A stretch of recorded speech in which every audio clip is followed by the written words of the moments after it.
100% des tramways sont équipés de ventilation réfrigérée, mais seulement 36% des métros, 40% des bus et 73% des trains et RER. Comment on explique finalement ce retard et ces disparités? Barcelone, par exemple, depuis 30 ans, a 100% de son réseau climatisé.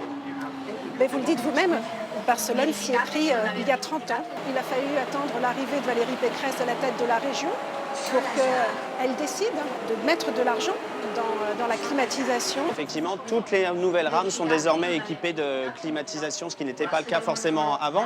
Mais je pourrais vous rétorquer que les seules rames aujourd'hui qui sont climatisées dans le métro ont été commencées par l'ancienne majorité, et c'est elle qui circule sur la 1, la 2, la 5 et la 9.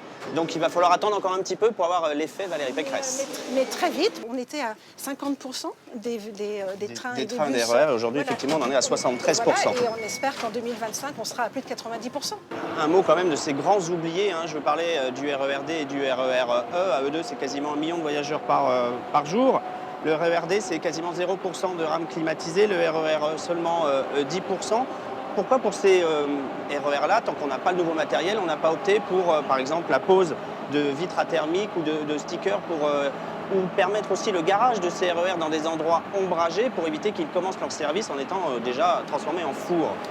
Il y a des dispositions qui sont mises en place, mais qui sont pour le moment insuffisantes. Les matériels roulants sont aujourd'hui en renouvellement et donc doivent arriver avec des systèmes de ventilation performantes, innovantes. Mais je suis comme vous, je suis très impatiente de les voir être mis en service le plus rapidement possible. Est-ce qu'il est prévu un jour de climatiser les souterrains et surtout les stations, en fait? Puisque souvent on nous a dit ça émet trop d'énergie, trop de chaleur, c'est pas possible à gérer dans les tunnels.